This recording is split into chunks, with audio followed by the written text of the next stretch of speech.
So, yesterday was opening day in the NHL, and not too shabby of a deal. Panthers hate is in mid-season form. The Panthers looked like they were in mid-season form, and we had the rest of the normal shenanigans going on Twitter. Now, the first thing is, before the game even began yesterday, a Tampa Bay Lightning fan took to Reddit. I put a video out on this yesterday with a long post basically asking the fans of all the other teams to boycott watching the Panthers.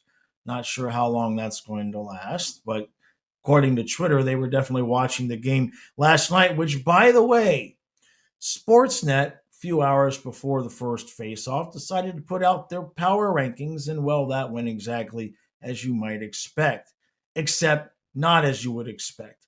Now, you know that, Sportsnet's a Canadian media outfit. They're not going to give the Panthers all that much respect. But the Panthers at number 11 was a hot topic, and you can imagine the responses and the retweets and the attention that Sportsnet was getting. I kind of agree that it was clickbait. Hating the Panthers right now is the new next big thing.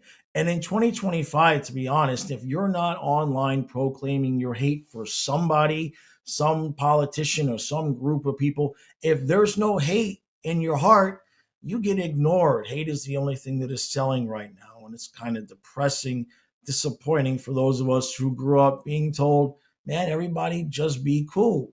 Meanwhile, on the ice, the Panthers raised their second straight Stanley Cup banner. But don't tell ESPN that, because for those of us who were watching, at least on the TV version, halfway through the banner raising, ESPN cut out to what we got was a Geico commercial. I don't know the commercial that you guys got, but yeah, they cut to a commercial in the middle of the banner raising ceremony.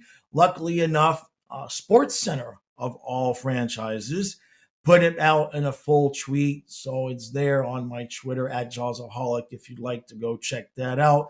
But here's some of the footage from that anyway. As for the actual gameplay, the Panthers game went kind of how you would expect. Close, tight. Spencer Knight looked really good. So did Luke Cunnin. And AJ Greer got speared in the nuts. So I'm sure everybody that hates the Panthers was very happy about that. Meanwhile, in the game that was proclaimed the primetime matchup to put forth on opening night, the Penguins and the Rangers, Penguins end up shutting out the Rangers. Artur Shilovs get his shutout, so that didn't go as planned.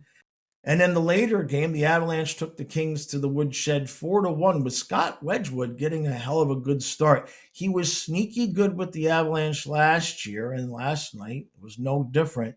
So I wonder if they have something there. All in all, it was a successful, if yet uneventful, opening night in the NHL.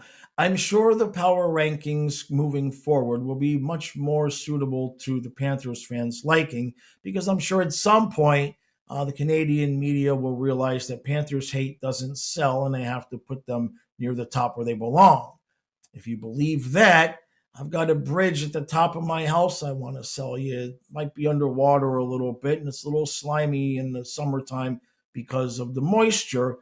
But yeah, I got a bridge. I got a bridge that you can buy if you ever think the Panthers are going to get anything remotely close to respect